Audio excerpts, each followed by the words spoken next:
Hello बच्चों, welcome to Krishna's maths. Last lecture में हम लोगों ने प्लेन का 65 क्वेश्चंस तक कर लिया था। बेसिक कंसेप्ट के साथ कुछ एमसीक्यूज किए थे और एमसीक्यूज जो है ना प्रीवियस 18 ईयर के क्वेश्चन से हम लोग सेलेक्ट करके कर रहे हैं। 76 क्या दिया, देखो the unit vector perpendicular to the plane.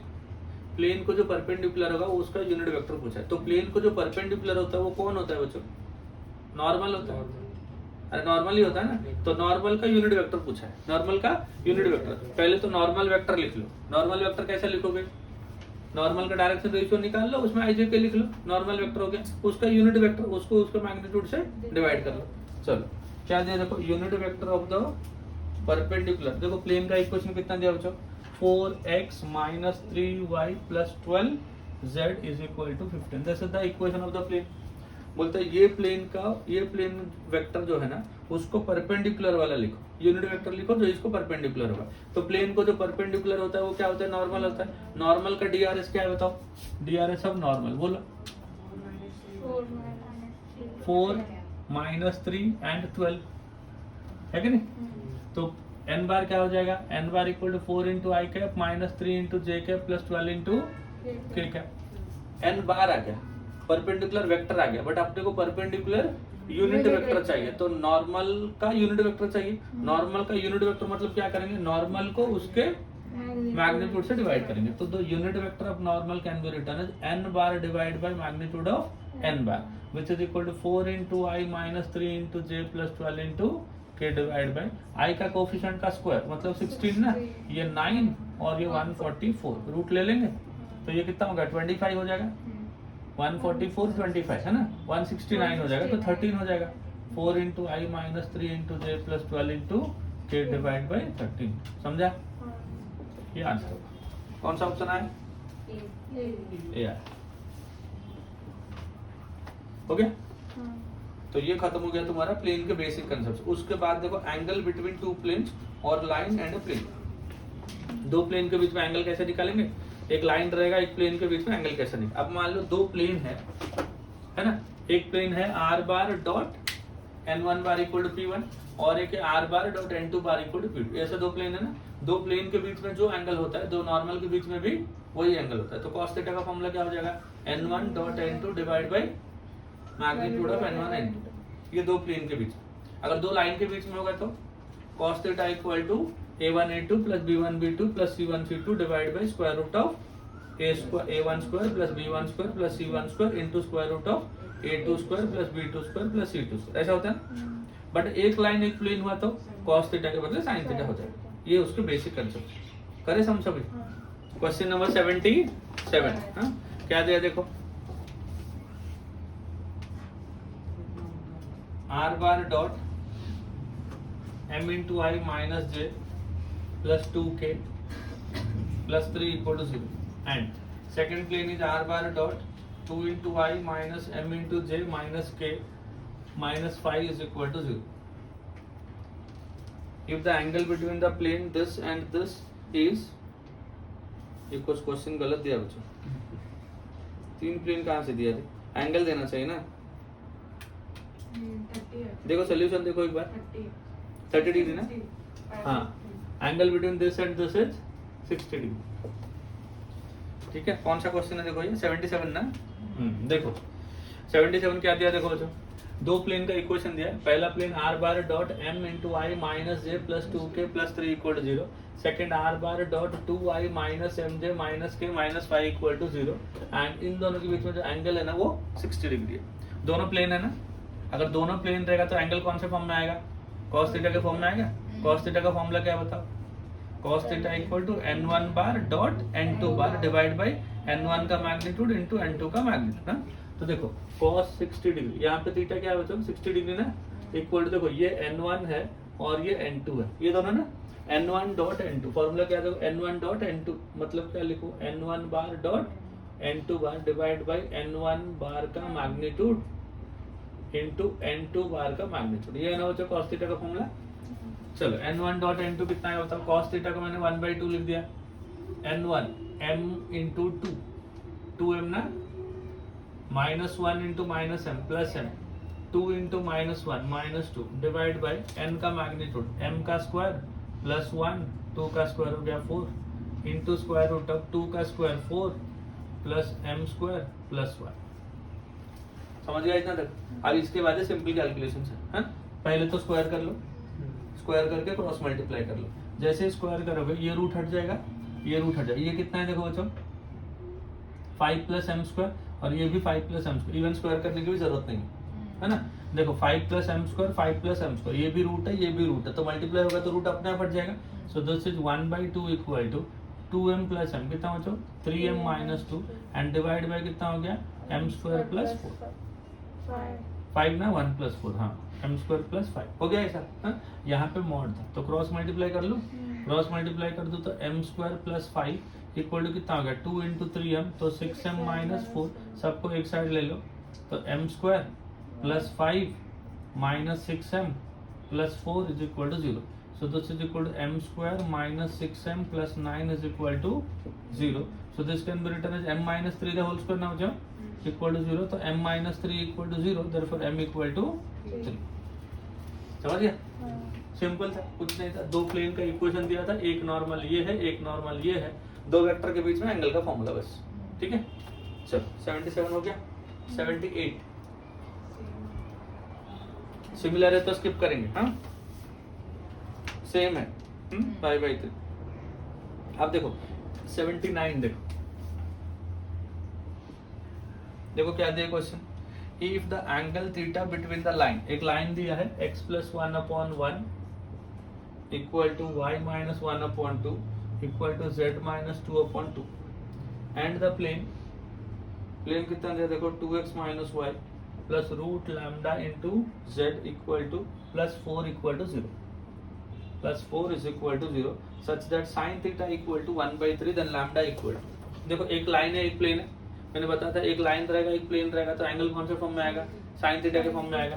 तो sin थीटा इक्वल टू बताओ क्या होगा formula, a1 a2 plus b1 b2 plus c1 c2। हाँ अब बताओ बच्चों इसका डायरेक्शन रेशियो क्या है, इसका DRS है 1 2 2, लिखो इधर 1 2 2, और यहाँ पे जो नॉर्मल है उसका डायरेक्शन रेशियो 2 - 1 रूट लैम्डा। हो गया, देखो ये जो लाइन है इसका डायरेक्शन रेशियो है 1 2 2, हाँ, और इसका 2 - 1 रूट लैम्डा। समझ गया? अगर ऐसा है तो साइन थीटा का फॉर्मूला क्या हो जाएगा, a1 a2 plus b1 b2 plus c1 c2 होगा।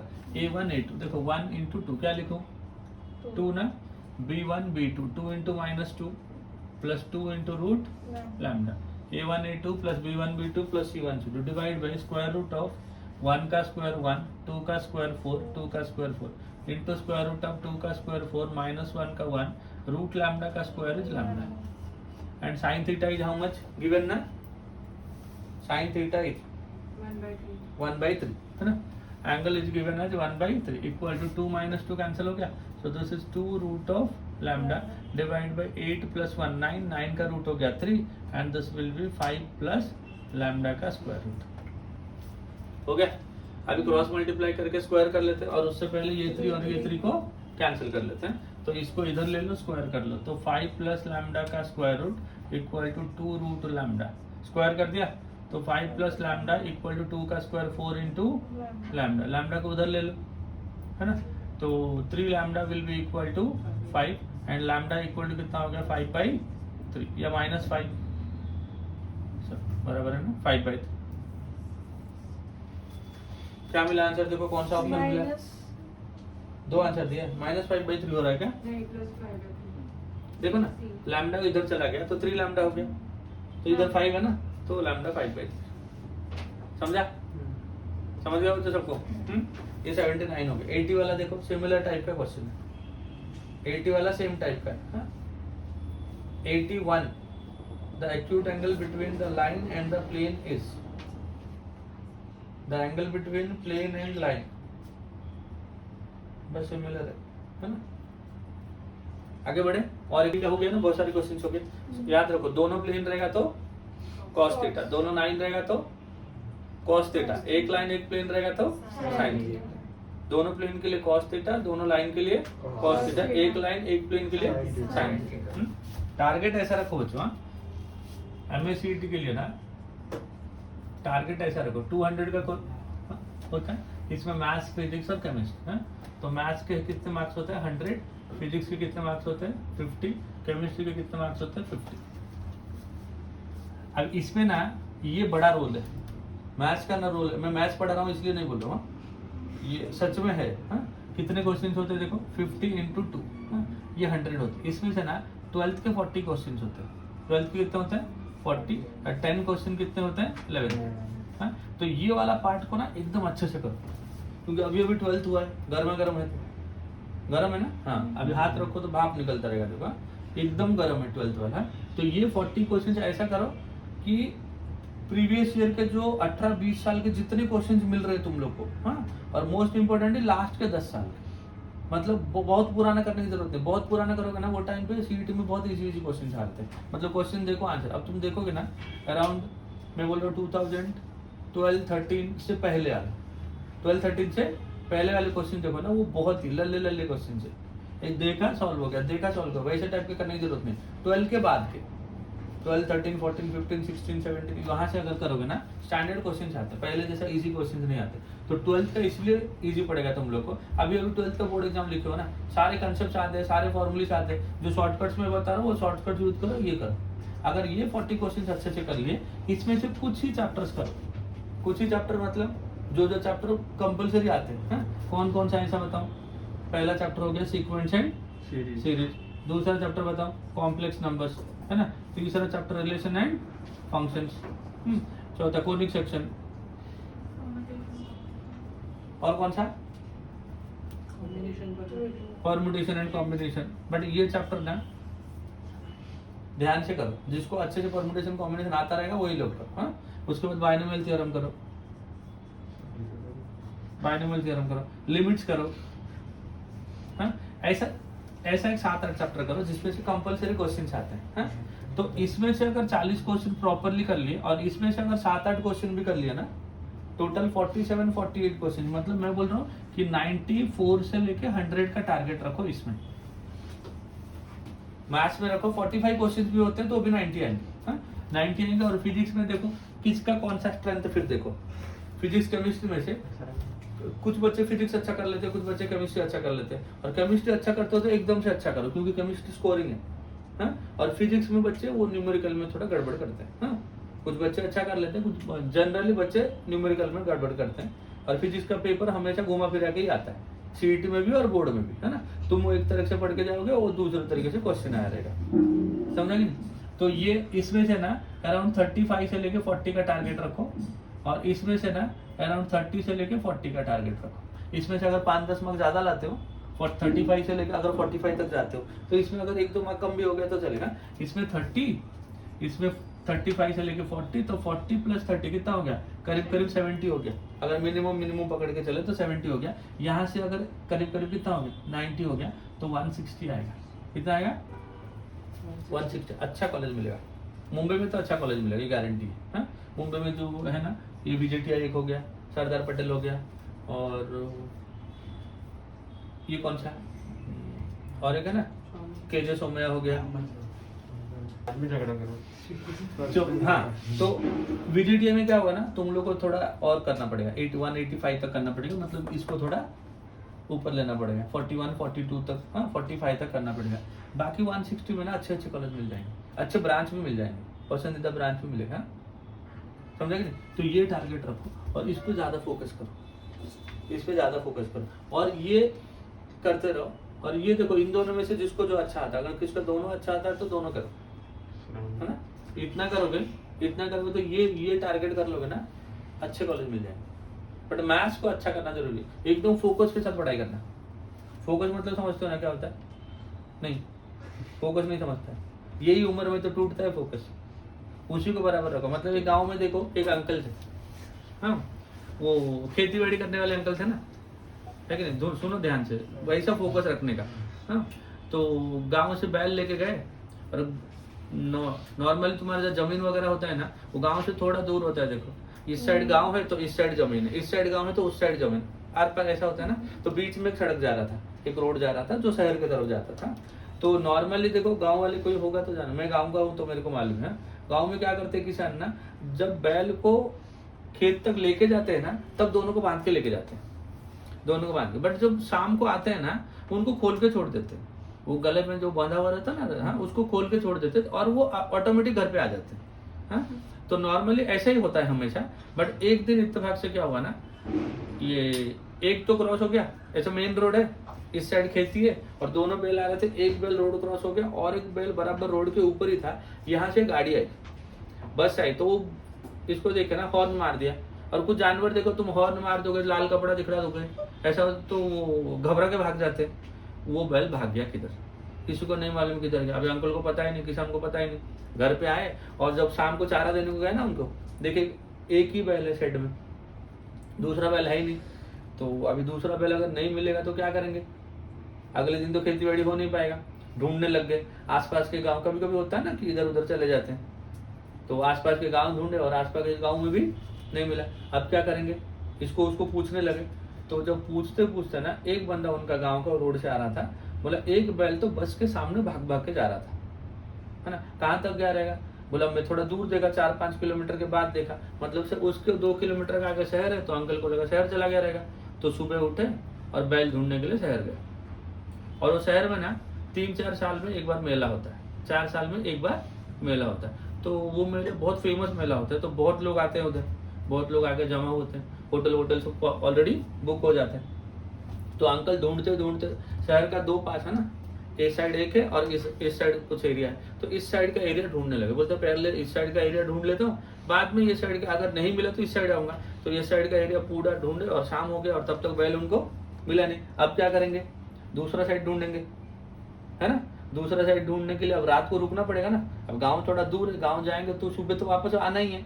तो उनको लगा कि इधर थोड़ा रुक जाता हूँ, और गांव का किसान था ना, वो किधर भी रुक जाएगा, उसको जो होटल 5 स्टार की जरूरत नहीं उसका। बट फिर भी अगर बारिश हो गया तो फिर प्रॉब्लम हो जाएगी। तो उसने क्या सोचा, कोई होटल के पास जाता हूँ, रिक्वेस्ट करता हूँ, उनके बरामदा में किधर जगह मिलेगा तो भी सो जाऊंगा। तो होटल वाले के पास गए और पहले से मैंने जैसे बोला उनका मेला चल रहा था गांव में, तो पूरा होटल बनता। और अपना बताया स्टोरी क्या है बताया, तो वो एक मैनेजर को ना थोड़ा तरस आया। बोला अंकल रूम तो नहीं है बट एक स्टोर रूम है छोटा सा, मैं आपको उधर रुका सकता हूँ। बट कैसा है ना, वो स्टोर रूम को जाने वाला रास्ता और एक जो रूम है वो ऑलमोस्ट एक ही है, वो स्टोर रूम उसको कनेक्ट होता है। आप उधर से नहीं जाना, बाहर से निकल जाना। मतलब स्टोर रूम का एंट्री और ये रूम का एंट्री दोनों अलग है, बट स्टोर रूम का जो एग्जिट दरवाजा और एक है ना अंदर वाला दरवाजा, वो एक रूम कुछ रूम से खुलता है। आप उधर मत जाना, वो रूम में और गेस्ट है वहां पे। और वो गेस्ट ना नए नए शादी करके आए थे, है कि नहीं। अभी अंकल क्या करेंगे, गए सो गए। अंकल बोले ठीक है मैं इधर से निकल जाऊंगा, कुछ आप टेंशन मत लो। अंकल सो तो गए बट अंकल को नींद नहीं आ रहा है। उनके मन में क्या चल रहा है, फोकस एकदम बैल पे। बैल मिलेगा तो खेती बाड़ी का काम कल से होगा, नहीं तो नहीं हो पाएगा। सोच के बैठे और सोए हैं, ऐसे सोए हैं बट नींद नहीं आ रहा है, मन में वही चल रहा है, बैल मिलेगा बैल नहीं मिलेगा। तभी जाके थोड़ा आवाज हुआ मतलब वो जो लोग आए थे ना, वो जो बाजू वाले रूम के गेस्ट, वो आए अंदर। और मैनेजर ने पहले ही बता के रखा था, वो लोग दोपहर को घूमने चले जाते हैं, नए नए शादी करके आए और थोड़े लेट नाइट को आते हैं। तो आप उनको कुछ डिस्टर्ब मत करना, आप यहाँ से सो जाना, उधर से निकल के बाहर आ जाना। बोले ठीक है मैं कुछ नहीं करूंगा। अब अंकल को कुछ करना भी नहीं था, सो गए, नींद नहीं आ रहा है। और नए नए शादी करके वो जोड़ा आया, तो तुम लोग जैसे नए नए सेटिंग होता है तो प्यार मोहब्बत की बात करते हो ना, वो लोग ऐसे ही थोड़े डूबे हुए हैं। किसमें, हाँ बातों में डूबे हुए, थोड़े प्यार मोहब्बत ज्यादा है उनके अंदर, थोड़ा अच्छे बातें कर रहे हैं वो लोग। लेकिन अंकल के कान में आ रहा है, थोड़ी थोड़ी बातें कर रहे हैं, बट अंकल का फोकस किधर है, बैल है ना। बैल मिलेगा नहीं मिलेगा, खेती बाड़ी होगी नहीं होगी, उस पर फोकस है। तो अंकल ध्यान नहीं दे रहे, बट कान में उनको सुनाई दे रहा है, बाजू वाला रूम भी है तो सुनाई दे रहा है। तो ऐसे बोलते बोलते वो लड़का बोला अब देखो तुम इतनी खूबसूरत हो, वो हो, अंकल सुन रहे हैं सब, है ना, ठीक है अभी मेरा तो बैल नहीं मिल रहा, अभी खूबसूरत है तो मेरे को क्या मिलने वाला। अंकल कुछ ध्यान नहीं दे रहे, बट कान में आ रहा है उनका, सुन रहे हैं। ऐसे बोलते बोलते हम लोग बोलते हैं ना जोश में, जैसे ज्यादा प्यार हो जाता है, हम लोग बोलते हैं ना, और देखो तुम्हारे अंदर मेरे को पूरी दुनिया दिखती है। हाँ अभी अंकल को लगा पूरी दुनिया दिखती है, मतलब प्रॉब्लम सॉल्व हो गया मेरा। तुरंत जाके पूछता हूँ बैल किधर है, तो तुरंत दरवाजा खोले, जाके पूछे बेटा एक बात बता, अगर पूरी दुनिया तेरे को उसके आंखों में दिखती है तो मेरा बैल किधर है। उसके बाद वो मैनेजर ने अंकल को निकाला, फिर अंकल को थोड़े, है ना, वो सब हुआ जो नहीं होना चाहिए था, वो सब हुआ। बट फोकस देखो, बंदे का फोकस देखो किधर था, हाँ मतलब उसको मालूम है मैं ये रूम से निकलूंगा तो मैनेजर ने मना किया, ये होगा वो होगा, सब कुछ है ठीक ठाक है, बट फोकस बैल, अगर बैल मिल गया तो फोकस और ये फोकस कर, इस पे फोकस रहेगा तो बैल भी मिलेगा और ये मार्क्स भी मिलेगा। समझ गया? 84 क्या दिया पढ़ो, if the planes this and this pass through a straight line, तीनों प्लेन एक स्ट्रेट लाइन से पास करते, इसका मतलब क्या बच्चों, तीनों प्लेन अगर एक स्ट्रेट लाइन से पास करेंगे मतलब क्या है इसका, हाँ कोलिनियर। तो कंडीशन क्या होगा, कोफिशिएंट डिटरमिनेंट का वैल्यू क्या होगा, 0 होगा, तीनों का जो कोफिशिएंट डिटरमिनेंट है उसका वैल्यू क्या होगा, 0 होगा। देखो 84 कौन कौन सा प्लेन है बताओ, x minus c y minus b z equal to 0, this is the first plane ना। सेकंड प्लेन देखो बच्चों c x minus y plus a z equal to 0, and third जो है ना वो b x plus a y equal to 0। These are the 3 planes ना, ये तीनों प्लेन एक लाइन से पास करता है ना। तो जो एक लाइन से अगर पास करता है तो उनका कोफिशिएंट डिटरमिनेंट का वैल्यू क्या हो जाएगा, 0 हो जाएगा। कोफिशिएंट डिटरमिनेंट मतलब क्या होगा बताओ, कंकरेंट प्लेन्स है, अगर तीनों प्लेन एक लाइन से पास करते हैं मतलब एक पॉइंट से पास करेंगे ना, एक पॉइंट से मतलब तीनों प्लेन क्या होंगे, कंकरेंट होंगे। कंकरेंट प्लेन के लिए क्या करेंगे, कोफिशिएंट डिटरमिनेंट का वैल्यू 0 कर देंगे। कोफिशिएंट्स क्या है बताओ, x का कोफिशिएंट 1, y का -c, z का -b, x का c, y का -1, z का a, x का b, y का a और z का 0, z नहीं है ना, है इधर -z इक्वल टू 0। क्वेश्चन गलत है, ठीक है। -z मतलब z का कोफिशिएंट यहाँ पे क्या हो जाएगा, -1 हो जाएगा। समझ आया सबको? तो चलो अब इसको सिंप्लीफाई करो, 1 इंटू ये 1 ना, 1 minus a square, minus of minus c will be plus c, this is minus c minus a b, then minus b into कितना हो जाएगा बताओ, a c plus b, this is equal to 0, ये होगा। तो देखो 1 minus a square minus c square plus minus c square minus a b c, और ये भी माइनस ए बी सी है ना, plus b square equal to 0, minus b square equal to 0। कैसे अरेंज करके रखा है देखो आंसर को, a square plus c square का वैल्यू आपको चाहिए। देयरफॉर देखो ये माइनस तीनों को ना उस साइड ले लेते हैं बच्चों, इधर क्या बचा 1 minus a b c minus a b c minus 2 a b c equal to a square c square b square negative है, उधर ले लिया तो a square plus b square plus c square, ये वैल्यू आपको पूछा है ना, ये वैल्यू ये है 1 minus 2 times a b c. समझ गया?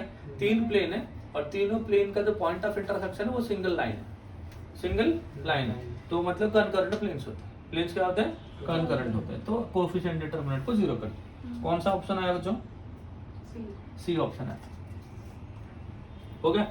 नेक्स्ट देखो, the points this and this are equidistant from the plane. देखो 2 पॉइंट है, पहला पॉइंट क्या है देखो 1 1 लैम्डा, एंड दूसरा पॉइंट क्या है बताओ -3 0 and 1। These are equidistant from the plane. Plane का equation r bar dot 3i plus 4j minus 12k equal to -13 then lambda equal to 2019 में आया था। ये जो ऊपर वाला ना ये 17 वाला, वो 19 वाला। देखो ये 2 पॉइंट है जो प्लेन से इक्विडिस्टेंट है, मतलब क्या, कौन सा फॉर्मूला यूज करेंगे, पॉइंट से प्लेन का डिस्टेंस का फॉर्मूला। पॉइंट से प्लेन का डिस्टेंस का फॉर्मूला क्या है, a into x1 plus b into y1 plus c into z1 plus d divide by root of a square plus b square plus c square. मतलब पहले ये point से use करेंगे, पहले ये पॉइंट से यूज करेंगे और दोनों को क्या करेंगे, इक्वल कर देंगे, इक्विडिस्टेंट है। प्लेन का इक्वेशन देखो बच्चे ये है, मुझे कोई बताएगा ये प्लेन का इक्वेशन को अगर मैं कार्टेशियन फॉर्म में लिखूं तो कैसा आएगा, 3 इंटू एक्स ना, y का कोएफिशिएंट 3 है, वो x के साथ मल्टीप्लाई हो जाएगा, plus 4 into y minus 12 into z plus 13 is equal to 0। ये हो गया प्लेन का इक्वेशन, समझा कि नहीं? हाँ, अभी ये जो प्लेन है कौन कौन से पॉइंट से इक्विडिस्टेंट है, ये दोनों पॉइंट्स है ना। तो पहले ये पॉइंट से ये प्लेन का डिस्टेंस, फॉर्मूला क्या है देखो, 3 इंटू एक्स के जगह पे 1, 4 इंटू वाई को 1 minus 12 into lambda plus 13 divide by 3 का स्क्वायर 9, 4 का स्क्वायर 16 माइनस 12 का स्क्वायर 144, दस इज इक्वल टू क्या लिखेंगे बताओ, 3 इंटू दूसरा पॉइंट -3 ना, 4 into 0 minus 12 into 1 plus 13 divide by square root of same 9 plus 16 plus 144। समझा बच्चों? तो ये जो डिनोमिनेटर, ये दोनों का डिनोमिनेटर सेम है, कैंसिल हो गया। अब देखो 3 प्लस 4 कितना होगा 7, 7 plus 13 20, 20 minus 12 lambda, so this is 20 minus 12 lambda का मॉड इक्वल टू देखो 13 minus 12, 13 minus 12 is 1, 1 minus 9, 1 minus 9 is minus 8, mod के अंदर माइनस 8, मॉड हट गया तो प्लस 8, समझ गए इतना। So this is 20 minus 12 lambda equal to, mod हटाओगे तो राइट साइड क्या हो जाएगा प्लस और माइनस 8, तो minus 12 lambda equal to plus minus 8 plus 20 उधर गया तो माइनस 20, तो minus 12 lambda equal to 8 minus 20 और minus 8 minus 20, 8 minus 12 lambda equal to कितना हो जाएगा माइनस 12 और माइनस 28। अगर ये दोनों को इक्वेट करें माइनस 12 कैंसिल हो गया तो लैम्डा इक्वल टू 1, अगर इन दोनों को इक्वेट करें तो लैम्डा इक्वल टू पहले माइनस माइनस कट जाएगा 4 से कट हो जाएगा 4 7 एंड 4 3, तो लैम्डा इक्वल टू 7/3, मतलब दो आंसर आएंगे लैम्डा इक्वल टू 1 और 7/3। कैसे फॉर्म में रखा है आंसर एक बार चेक करो, दोनों रखा है ना 7/3 और 1, मतलब डी ऑप्शन आया, समझा। चलो बढ़े आगे, चलो देखो पॉइंट एफ गिवन है 86, हाँ एक पॉइंट गिवन है 1, 2, -1 और एक प्लेन गिवन है x minus 2y plus 4z plus 10 equal to 0। आपको ये पॉइंट से ये प्लेन का डिस्टेंस है ना। अगर मान लो पॉइंट होगा x1, y1, z1 और प्लेन का इक्वेशन होगा ax plus by plus cz plus d equal to 0, वो पॉइंट से प्लेन का डिस्टेंस का फॉर्मूला क्या है a into x1 plus b into y1 plus c into z1 plus d divide by root of a square plus b square plus c square, है ना। तो देखो x के जगह पे क्या लिखेंगे 1 लिखा, 2 इंटू वाई के जगह पे 2 प्लस 4 इंटू जेड के जगह पे -1 प्लस 10 डिवाइड बाई एक्स का कोफिशिएंट 1 का स्क्वायर, वाई का कोफिशिएंट -2 का स्क्वायर, जेड का कोफिशिएंट 4 का स्क्वायर और ये मॉड क्योंकि डिस्टेंस है ना। So this is equal to 1 -4 plus 10 divide by 1 का स्क्वायर 1 -2 का 4 का स्क्वायर हो गया 16 और इसका स्क्वायर रूट 10 प्लस 1 कितना हो गया 11 हो गया ना, और ये -4 कितना हो गया -8 हो गया, तो 11 - 8 कितना हो जाएगा 3 हो जाएगा divide by 21, so this will be 3/√21, समझा। हाँ तो ऐसा कर सकते हैं ना, 3 को ऐसा कर दो जो √3 इंटू √3 कर दो और इसको √7 इंटू √3 कर दो, तो √3 कैंसिल हो गया, तो एक रूट के अंदर 3/7 रख दो, वो देख लेना, ये इतना तक आने के बाद तो कर ही सकते। चलो अगला क्वेश्चन देखो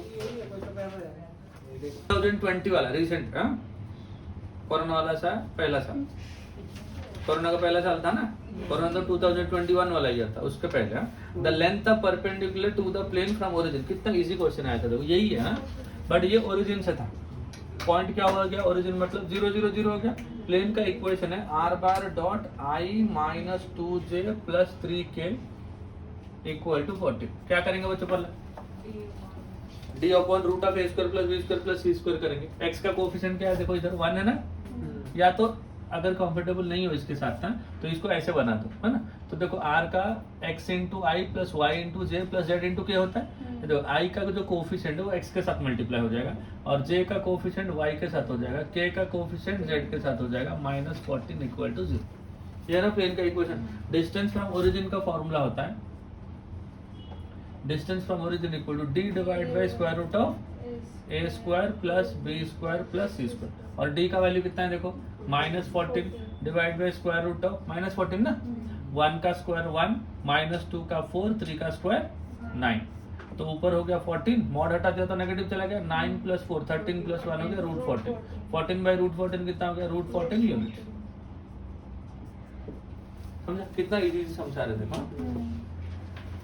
बट पूरा चैप्टर आना चाहिए, पूरा चैप्टर आएगा तो क्वेश्चन कर सकते हो, अगर मान लो क्वेश्चन इजी है फॉर्मूला नहीं आता रहेगा तो क्या करोगे। Again point 3, 4, 5 from the point of intersection of the line and the plane, line and plane है ना, तो मतलब एक लाइन का एक प्लेन का जो पॉइंट ऑफ इंटरसेक्शन है वो पॉइंट और एक पॉइंट गिवन है 3, 4, 5, इन दोनों पॉइंट का डिस्टेंस चाहिए तुमको। पहले तो ये ढूंढना पड़ेगा वो लाइन और वो प्लेन एक दूसरे को कहाँ पे इंटरसेक्ट करते हैं। तो देखो क्वेश्चन नंबर 88, लाइन का इक्वेशन देखो, पहला पॉइंट जो है ना 3, 4, यहाँ से आपको डिस्टेंस चाहिए, लाइन का इक्वेशन क्या है x - 3/3 y - 4/2 z - 5, ये लाइन है और एक प्लेन है, प्लेन का इक्वेशन क्या है देखो x + y + z = 2। देखो बच्चों यहाँ पे थोड़ा स्मार्टली करो, ये लाइन कहाँ से पास करता है, कौन बताएगा? ये लाइन कहाँ से पास करता है? 3 4 5 कहाँ से पास करता है? 3 4 5। कभी कभी क्या होता है ना, ये जो लाइन जो पॉइंट से पास करता है वही पॉइंट से प्लेन भी पास करता है, ऐसा दिया रहता है। कभी कभी लाइन जो पॉइंट से पास करता है वही पॉइंट से क्या करता है, प्लेन पास करता है, बट हमेशा ऐसा नहीं होता है। तो एक बार 10 सेकंड लग गया, चेक कर देना 3 4 5 इसको सेटिस्फाई कर रहा है क्या? नहीं कर रहा। देखो 3 + 4 कितना हो गया? 7 7 + 5 12 होना चाहिए। अगर इधर 12 होता तो हम लोग वही पॉइंट से वही पॉइंट का डिस्टेंस निकाल लेते। और ये पॉइंट देखो 3 4 5 है, ये पॉइंट क्या है देखो 3 4 5 है, और ये 3 4 5 है, और यही पॉइंट से है ना, इन दोनों का जो इंटरसेक्शन है उसका डिस्टेंस लाना है। देखो ये 3 4 5 है ना, यहाँ पे भी वही पॉइंट दिया है 3 4 5, मतलब यही पॉइंट से ये लाइन का डिस्टेंस है, हाँ? समझा कि नहीं? तो वो पॉइंट से ये प्लेन भी पास करता है, वो तो नहीं है, वो प्लेन से, क्योंकि देखो ये लाइन के ऊपर बहुत सारे पॉइंट्स है, उसमें से एक पॉइंट 3 4 5 है, एक पॉइंट 3 4 5 है, मतलब वो इनडायरेक्टली ये बोल रहा है लाइन के ऊपर जो पॉइंट है वही पॉइंट से तुम्हें प्लेन के लिए डिस्टेंस चाहिए। प्लेन के लिए क्या चाहिए? डिस्टेंस चाहिए। बट वो प्लेन और वो लाइन जहाँ पे इंटरसेक्ट करते हैं वो वाला पॉइंट अलग है, वो वाला पॉइंट अलग है, वो पॉइंट आपको ढूंढना पड़ेगा।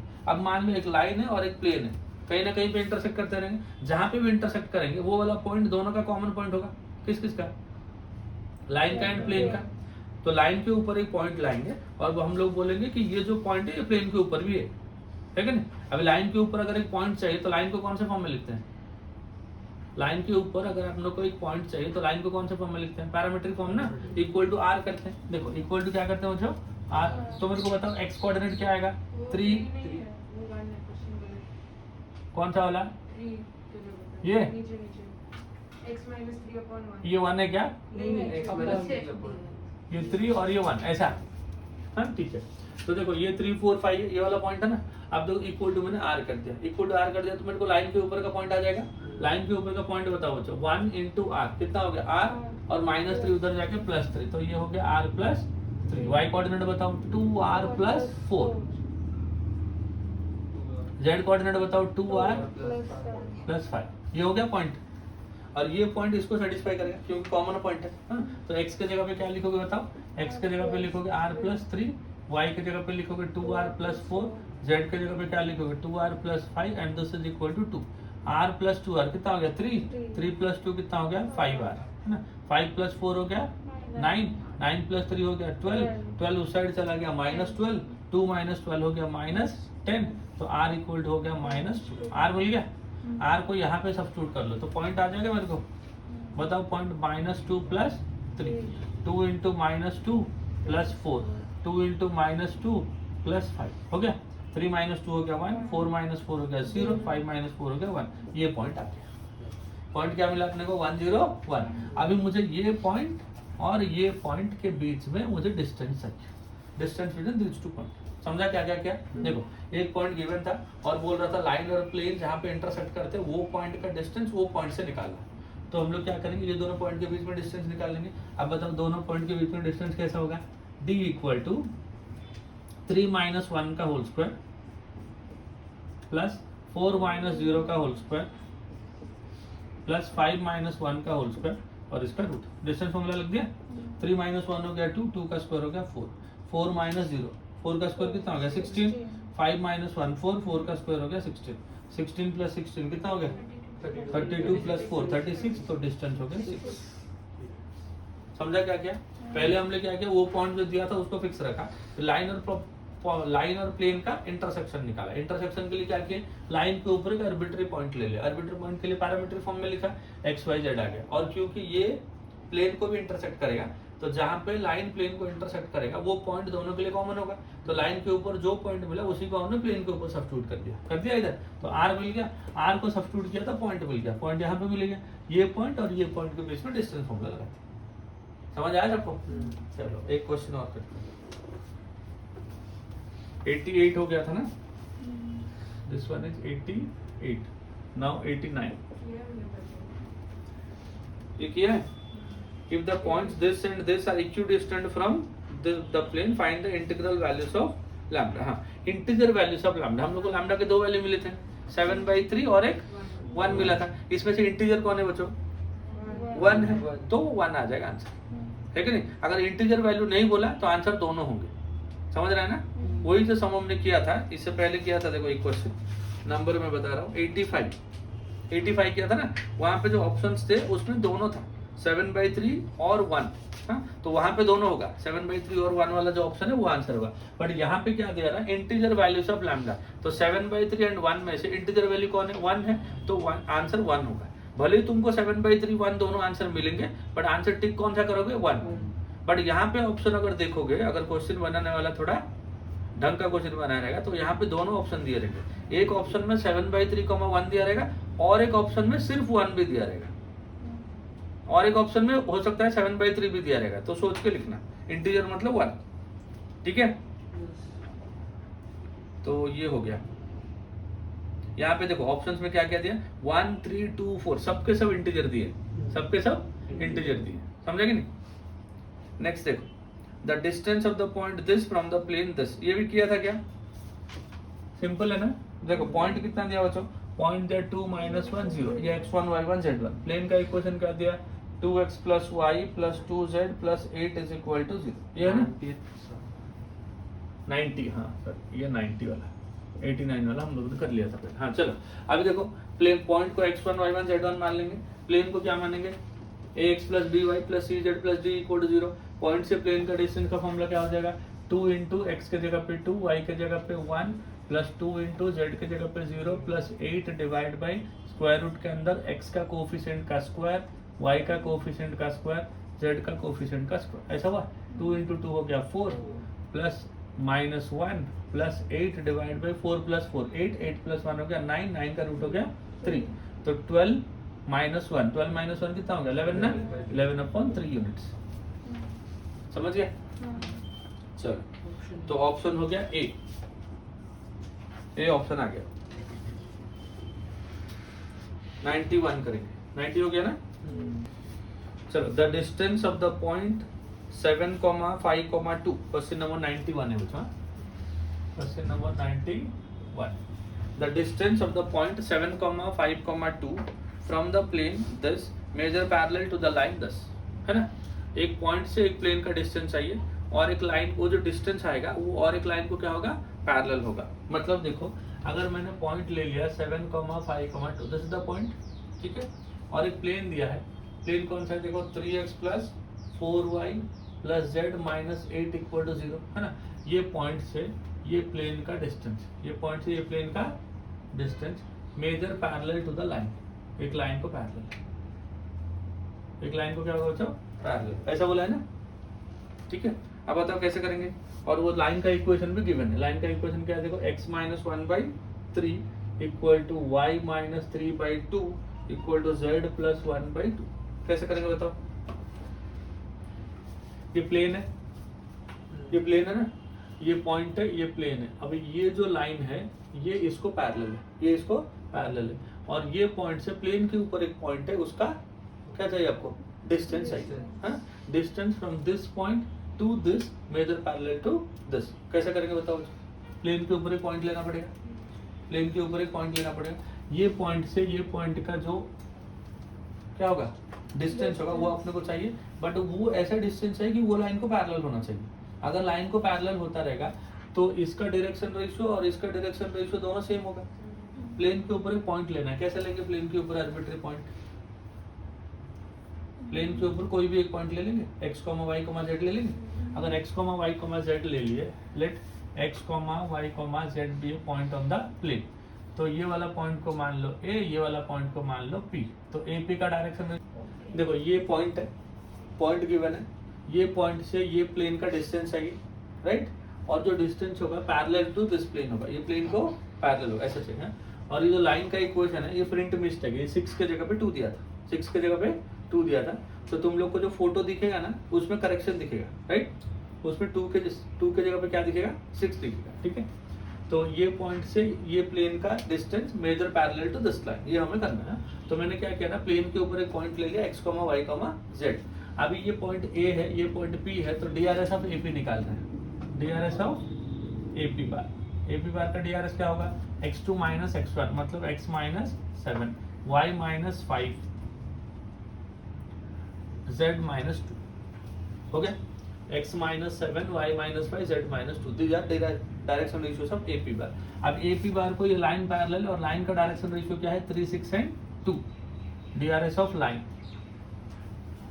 DRS ऑफ लाइन कितना होगा 3, 6 एंड 2. अगर ऐसा हुआ तो दोनों पैरेलल है. पैरेलल लाइन का कंडीशन क्या होता है A1 by A2 x minus 7 by 3 equal to B1 by B2 equal to C1 by C2. ठीक है. Let this will be equal to some constant lambda. तो x इज इक्वल टू कितना हो जाएगा 3 lambda plus 7 and y is equal to 6 lambda plus 5 and z equal to 2 lambda plus 2. and since this point lies on this plane, तो ये point का coordinate plane के equation को satisfy करेगा. so this is 3 into 3 lambda plus 7 for 4 into 6 lambda plus 5 plus z. z मतलब 2 lambda plus 2, 2 lambda plus 2 equal to -8 को उस side ले जाए प्लस 8 है ना. मल्टीप्लाई करो 3 into 3 कितना हो जाओ 9 lambda, 3 7 जा 21. This is 24 lambda, 4 5 जा 20 plus 2 lambda plus 2 is equal to 8. So look, this is 9 lambda plus 24 lambda कितना हो गया 33. 33 plus 2 कितना हो गया 35 lambda. 21 20 41 41 plus 2 43. 8 minus 43 is minus 35. तो lambda will be equal to -1. lambda आ गया. Then p कितना हो जाएगा बताओ. P वाला पॉइंट जो था ना वो था ना P वाला पॉइंट, ये XYZ ना. लैम्डा को -1 कर देंगे. लैम्डा को जो -1 करेंगे 3 into -1 कितना होगा -3. देखो 3 into -1 प्लस 7 ये x है. 6 into -1 प्लस 5 है एंड 2 into -1 प्लस 2 है ना. तो P कितना हो गया देखो बच्चों 7 - 3 हो गया 4 -6 प्लस 5 तो -1 -2 प्लस 2 हो गया 0. समझ गया. ये पॉइंट आ गया. अभी मुझे इन दोनों पॉइंट्स के बीच में डिस्टेंस चाहिए. ये दोनों पॉइंट के बीच में मतलब लेंथ ऑफ AP चाहिए. क्या चाहिए मतलब लेंथ ऑफ AP चाहिए. तो डिस्टेंस फॉर्मूला लगाओ. 7 - 4 3 का स्क्वायर हो गया 9, 5 + 1 6 का स्क्वायर हो गया 36 एंड 2 - 0 2 का स्क्वायर हो गया 4. तो कितना हो गया बच्चों 49 हो गया. तो 7 यूनिट्स हो गया आंसर. समझा. क्लियर क्वेश्चन है. खाली यहाँ पे थोड़ा गड़बड़ है. 2 के बदले क्या है वो 6 है. फिर हो जाएगा. समझ गए. समझ गया ना. बड़े अगले क्वेश्चन करते हैं. The coordinates of the foot of the perpendicular drawn from origin to the plane this are. Origin से ओरिजिन है 0, 0, 0 और जो प्लेन है प्लेन का इक्वेशन है 2x - y plus 5z -3 = 0. Origin से ये प्लेन के लिए मैंने एक परपेंडिकुलर बनाया और ये जो परपेंडिकुलर का फुट है ना इसका कोऑर्डिनेट चाहिए. इसका कोऑर्डिनेट चाहिए राइट. अब मुझे बताओ अगर ये पॉइंट है 0, 0, 0 ये पॉइंट को मैंने कुछ मान लिया. क्या मान लिया बताओ x, y, z. Let x, y, z भी ये पॉइंट ऑन द प्लेन. तो ये जो लाइन होगा फुट ऑफ द परपेंडिकुलर ना, अगर मान लो ये O है ये P है. OP क्या होगा नॉर्मल होगा. OP क्या होगा नॉर्मल होगा. तो DRS ऑफ OP बार बताओ. DRS ऑफ OP बार बताओ क्या होगा. x - 0 x हो गया, y - 0 y हो गया, z - 0 z हो गया. ये DRS ऑफ OP बार. समझा कि नहीं. बट ये जो प्लेन का नॉर्मल होता है वो नॉर्मल भी तो प्लेन को परपेंडिकुलर होता है. ये नॉर्मल है तुम्हारा प्लेन का. अब मुझे बताओ what is the relation between OP bar and N bar. They are parallel to each other. क्योंकि दोनों OP बार प्लेन को परपेंडिकुलर, N बार प्लेन को perpendicular. Therefore OP and N bar आपस में पैरेलल. अगर आपस में पैरेलल होंगे तो उन दोनों का डायरेक्शन रेशियो का रेशियो कांस्टेंट है ना. नॉर्मल का DRS है बताओ. DRS ऑफ नॉर्मल बताओ जो 2 - 1 5 नॉर्मल का DRS है. और क्योंकि ये दोनों पैरेलल है OP पैरेलल टू नॉर्मल ना, तो A1/A2 मतलब x/2 will be equal to y/-1 will be equal to z/5. let this will be equal to some constant r बोल दूं. तो x is equal to कितना हो गया तो 2r, y is equal to कितना हो गया -r, z equal to कितना आ गया 5r. ये प्लेन का पॉइंट है तो प्लेन के इक्वेशन को सेटिस्फाई कर जाएगा. उसको लेके प्लेन के इक्वेशन में सब्स्टिट्यूट कर दिया. 2 into 2r minus of -r plus 5 into 5r equal to 3 equal to 3. तो ये 2 into 2 कितना होगा 4 प्लस ये कितना हो जाएगा r 5 प्लस 25 ना इक्वल टू 3. तो ये 30 हो गया total. So 30 r equal to 3, तो r is equal to 1/10। r आ गया, बट हमें कौन सा चाहिए? हमें foot of the perpendicular. Foot of the perpendicular को क्या बोला था हमने? X y z. X y z मतलब क्या है? 2r, ये सब है ना। तो x मतलब 2 इंटू 1/10 माइनस 1/10, 5 इंटू 1/10 हो गया 2/10। ऐसा रखो या तो कैंसिल करके रखो। कैसा रखा है चेक करो, कैंसिल करके रखा है। 2/10 मतलब 1/5 एंड दिस इज माइनस 1/10, 5/10 मतलब 1/2। ये आपका आंसर। कौन सा ऑप्शन है? ए ना। समझ में आया क्या किया? ऐसे टाइप के क्वेश्चन इंपॉर्टेंट है बच्चों, आते हैं। नेक्स्ट देखो, if the line lies on the plane this then n into k equal. एक लाइन है जो प्लेन के ऊपर है। लाइन कौन सा? देखो x minus 1/4 equal to y minus 2/-2 equal to z minus k by -2। This is the line, है ना। और जो प्लेन के ऊपर है वो प्लेन क्या बताओ? वो प्लेन है 2x plus 5y minus z equal to 5। Then n into k equal to, n किधर दिख रहा है क्या बच्चों आपको क्वेश्चन में? नहीं, सिर्फ k पूछा रहेगा। n क्वेश्चन में दिख रहा है, वो जो देन वाला n है ना उधर चिपक गया रहेगा। देन k इक्वल टू ना, देन वाला n उधर चिपक गया रहेगा। तो चलो ये क्वेश्चन है, ये लाइन है, ये प्लेन है। बोलता है अगर ये लाइन प्लेन के ऊपर, ऐसा ही बोलता है ना क्वेश्चन। देखो, if the line lies in the plane, line plane के ऊपर है। अरे समझ रहा है कि नहीं? लाइन अगर प्लेन के ऊपर है तो लाइन जो पॉइंट से पास करेगा वो पॉइंट क्या करेगा? प्लेन को भी सेटिस्फाई करेगा। लाइन कौन से पॉइंट से पास करता है? लाइन कौन से पॉइंट से पास करता है? 1 to k ना। अरे 1 to k है कि नहीं? Line passing through the point 1 to k। अगर लाइन प्लेन के अंदर है या लाइन प्लेन के ऊपर लाई करता है तो वो पॉइंट प्लेन को भी सेटिस्फाई करेगा। अगर प्लेन को सेटिस्फाई करेगा, ये पॉइंट लाके इधर चिपका दो, तो 2 इंटू एक्स का वैल्यू 1 प्लस 5 इंटू वाई का 2 माइनस के इक्वल टू 5 ना। 5 इंटू 2 10, 10 प्लस 2 कितना हो गया? 12। 12 माइनस के इक्वल टू 5, तो k equal to 12 minus 5 will be equal to 7। आ गया? कौन सा ऑप्शन है? बी ऑप्शन है। क्या है जो? B option. देन वो जो पूछा ना n इंटू के, n के इक्वल टू, वो n के नहीं, वो क्या है? k है। समझा? Then k equal to. Next question देखो 94। The coordinates of the point where the line this meets the plane this. एक लाइन है जो प्लेन को जहां पे मीट करता है ना उसका कोऑर्डिनेट पूछा है। 94 देखो, लाइन का इक्वेशन क्या है? x minus 1/2 equal to y minus 2/-3 equal to z plus 3/4। और जो प्लेन है ना, प्लेन का इक्वेशन है 2x plus 4y minus z equal to 1, है ना। बोलता है लाइन प्लेन, लाइन का कौन सा point? Find the coordinates of the point where the line meets the plane. तो लाइन प्लेन को जो पॉइंट में मीट करता है, मतलब दोनों का पॉइंट ऑफ इंटरसेक्शन पूछा है। दोनों का, अभी लाइन ऐसे जाता रहेगा, प्लेन ऐसे गया, किधर तो चिपक गया, तो जो पॉइंट में चिपकेंगे ये दोनों, वही क्या होता है? पॉइंट ऑफ इंटरसेक्शन होता है। अभी मान लो 10 इज इक्वल टू r, मैं लाइन के ऊपर एक आर्बिट्री पॉइंट कंसीडर कर रहा हूँ, तो पॉइंट क्या होगा बताओ? x is equal to 2r plus 1 होगा, माइनस 3r प्लस 2 होगा, y कोऑर्डिनेट ये होगा ना point, minus 3r plus 2 and कितना हो जाएगा? 4r minus 3। और क्योंकि अब प्लेन का इक्वेशन बताओ एक बार। प्लेन का इक्वेशन है 2x plus 4y minus z equal to 1। ये ना प्लेन का इक्वेशन है ना, करेक्ट ना प्लेन का इक्वेशन। अब देखो ये पॉइंट लाइन का है और हम लोग बोल रहे हैं ये जो पॉइंट ये प्लेन का भी रहेगा, तब जाके कॉमन पॉइंट होगा। तो ये पॉइंट इसको सेटिस्फाई करेगा। अगर इसको सेटिस्फाई करेगा 2 इंटू क्या लिखेंगे? 2r plus 1 plus 4 into minus 3r plus 2 minus 4r minus 3 equal to 1। 2 into 2 कितना हो गया? 4r प्लस 2, 4 इंटू 3 कितना हो जाएगा? Minus 12r plus 8 minus 4r plus 3 equal to 1। 4 plus 4 minus 4 cancel हो गया, तो माइनस 12r इक्वल टू ये कितना हो गया? 8 और 3 11 ना, 11 और 2 13, उधर चला गया 1 माइनस 13 माइनस 12 हो जाएगा, तो r का वैल्यू हो जाएगा 1। r 1 हो गया ना, तो ये तुम्हारा पॉइंट है कि नहीं? ये पॉइंट पे r की जगह पे क्या लिख देंगे? 1। तो 2 इंटू 1 हो गया 2, 2 प्लस 1 हो गया 3, 3 इंटू 1 माइनस 3 प्लस 2, देखो माइनस 3 प्लस 2 कितना हो गया? माइनस 1 एंड 4 इंटू 1 हो गया 4, 4 माइनस 3 हो गया 1। ये आपका आंसर। ऑप्शन बताओ, ए ना? समझ आए? ये आपका answer. Question number 95। The foot of the perpendicular drawn from the origin to the plane.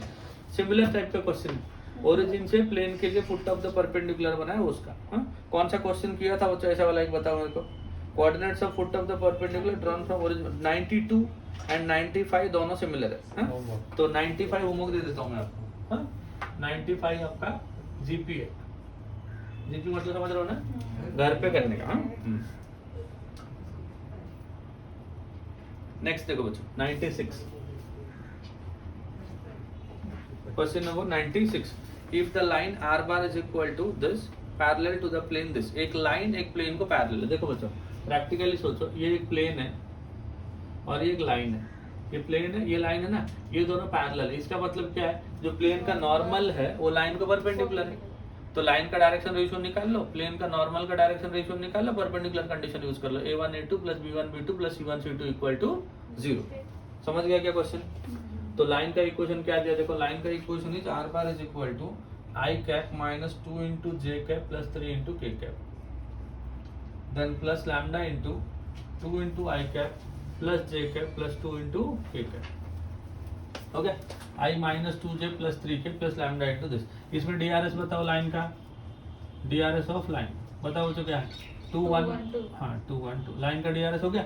अभी लाइन को कौन परपेंडिकुलर होगा, प्लेन का नॉर्मल। हाँ, तो प्लेन का इक्वेशन लिखो। प्लेन बताओ बच्चों क्या दिया उसमें, r bar dot 3i cap minus 2j cap 2j minus mk cap mk equal to 5। DRS of normal बताओ इसका, 3 DRS of normal 3 minus 2 minus 7। अब ये दोनों एक दूसरे को परपेंडिकुलर है ना, नॉर्मल एंड लाइन एक दूसरे को परपेंडिकुलर। तो कंडीशन क्या होगा, a1 a2 plus b1 b2 plus c1 c2 equal to 0। तो 2 इंटू 3 कितना हो जाएगा, 2 into 3 plus 1 into minus 2 plus 2 into minus m equal to 0। 2 into 3 हो गया 6, 6 माइनस 2 हो गया 4, 4 को भगा दिया तो माइनस 4। तो minus 2m equal to minus 4, therefore m is equal to 2। समझ गए? समझा ना, m का वैल्यू 2 आ गया। तो m अगर 2 आ गया, हमें वही चाहिए था क्या, m हो गया। बी ऑप्शन आ गया बच्चों, कौन सा ऑप्शन आ गया, बी। नेक्स्ट 97। इफ दो प्लेन का इक्वेशन दिया 2x minus 5y plus z equal to 8 and 2 lambda x minus 15y plus lambda z plus 6 is equal to 0। These are the two planes. चलो बढ़े, क्या दिया देखो 97, दो प्लेन दिया है और बोलते हैं दोनों प्लेन एक दूसरे को पैरेलल है। अब बताओ दो प्लेन अगर पैरेलल है उनके नॉर्मल भी क्या होंगे, पैरेलल ही होंगे। दो प्लेन अगर पैरेलल है, देखो ये एक प्लेन है और एक प्लेन ये है ना, ये दोनों पैरेलल, इसका नॉर्मल ऐसा रहेगा और इसका नॉर्मल ऐसा रहेगा। हाँ, या तो अगर सेम भी हुए तो कोलिनियर होंगे, कोलिनियर या तो पैरेलल। तो फिर कंडीशन क्या बताओ, कंडीशन होता है a1/a2 will be equal to b1/b2 equal to c1/c2। ऐसा होगा ना। इधर डायरेक्शन रेशियो बताओ बच्चों, 2 माइनस 5 1। इसका डायरेक्शन रेशियो कितना है, 2 लैम्डा माइनस 15 एंड लैम्डा, दोनों का रेशियो डिवाइड करो, 2/2 lambda equal to minus 5 by minus 15 equal to 1 by lambda ना, माइनस माइनस कैंसिल हो गया, 2 कैंसिल हो गया, तो 1 by lambda equal to 1/3 equal to 1 by lambda. Clearly दिख रहा है ना अंधे को भी कि लैम्डा 3 है। समझ गया, ऑप्शन क्या मिला, सी। समझ गया, बढ़ते हैं आगे। हाँ, क्या दिया देखो, the intercept made by the plane. Plane कितना दिया देखो, प्लेन दिया है आपका 2x plus y minus z equal to 5 on x axis. Intercept on x axis, x y z सब निकाल सकते हो। अगर इंटरसेप्ट फॉर्म में प्लेन का इक्वेशन निकालना है तो what is the equation of the plane in intercept form, x by a plus y by b plus z by c equal to 1। तो x के नीचे जो बनेगा a that is x intercept, y के नीचे जो बनेगा y इंटरसेप्ट, z के नीचे जो बनेगा वो z इंटरसेप्ट, है ना। तो देखो क्या लिखो बताओ, 2x upon 5 plus y upon 5 plus z upon minus 5, उधर प्लस करेंगे तो नीचे आ जाएगा। सो x डिवाइड बाई कितना हो गया 5/2 plus y divide by 5 plus z divide by minus 5 equal to 1। अगर x इंटरसेप्ट पूछेगा तो ये x ही पूछा ना, तो आंसर हो गया 5/2। कौन सा ऑप्शन, डी। समझ गया, y इंटरसेप्ट पूछा तो 5, z इंटरसेप्ट पूछा तो -5। ठीक है। देन 99 देखो, ऑलमोस्ट वही टाइप का सम है। बोलता है if the plane 2x plus 3y plus 5z equal to 1 intersects the coordinate axis at the points A, B and C, then find the centroid of the triangle ABC. ये जो plane है ना, ये जो प्लेन है, ये x axis को A में कट करता है, y को B में, z को C में, है तो इसको इंटरसेप्ट फॉर्म में लिख दो. मान लो ये y एक्सिस है, ये x एक्सिस और ये z एक्सिस है. अंकल ऐसा बोलते हैं कि ये A है, ये क्या है B है और ये क्या है C है ना. तो x इंटरसेप्ट, इसको पहले इंटरसेप्ट फॉर्म में लिख दो. ऑलरेडी 1 है, इससे डिवाइड करने की जरूरत है तो कोफिशिएंट को नीचे लेके 1/2 हो गया, y बाई कितना हो गया 1/3, z बाई कितना हो गया 1/5 इक्वल टू 1. तो x इंटरसेप्ट हो गया 1/2 है ना. तो ये वाला पॉइंट क्या हो गया बताओ 1/2 0 0. y इंटरसेप्ट 1/3, तो ये वाला पॉइंट 0 1/3 0. z इंटरसेप्ट हो गया 1/5, तो ये हो जाएगा 0 0 1/5 हो गया. सेंट्रोइड पूछा ना होता आपको. सेंट्रोइड का फॉर्मूला क्या होता है? Centroid of triangle ABC. ABC triangle ना, ये जोड़ दूंगा, जोड़ दो, हो गया. x1 plus x2 plus x3/3 ना, तो x1 कितना बचो हाफ ना, तो सेंट्रोइड इज x कोऑर्डिनेट हो गया हाफ प्लस 0 प्लस 0/3 और ये हो जाएगा 0 प्लस 1/3 प्लस 0/3 और ये हो जाएगा 0 प्लस 0 प्लस 1/5/3. समझ गया. तो 1/6 हो गया, 1/9 हो गया and 1/15. This is the centroid of triangle ABC. समझ गया. सो ये आपका प्लेन खत्म हो गया. क्या हो गया? प्लेन खत्म. 2 लेक्चर प्लेन का ऑलरेडी अपलोड हो चुका है और ये लास्ट पार्ट है प्लेन का. 2 लेक्चर अपलोड हुआ है ना प्लेन का, या पेयर्स ऑफ लाइंस था? एक ही हुआ है प्लेन. हाँ, तो प्लेन का देखो, प्लेन का एक लेक्चर ऑलरेडी अपलोड हो गया है और ये सेकंड पार्ट था प्लेन का. ठीक है, दोनों पार्ट प्लेन का अपलोड हो गया है ना. अभी नेक्स्ट लेक्चर में हम लोग लाइंस अपलोड करेंगे. हाँ, लाइन का बेसिक कंसेप्ट करेंगे, कुछ क्वेश्चंस करेंगे एक लेक्चर, और एक लेक्चर में उसके पूरे क्वेश्चन सॉल्व करेंगे. ठीक है, तो आज का लेक्चर यहाँ पे रखते हैं. पढ़ते रहो, टारगेट अचीव करने की कोशिश करो, और जब तक हम लोग आते हैं नेक्स्ट लेक्चर में तब तक हंसते रहो एंड चलो.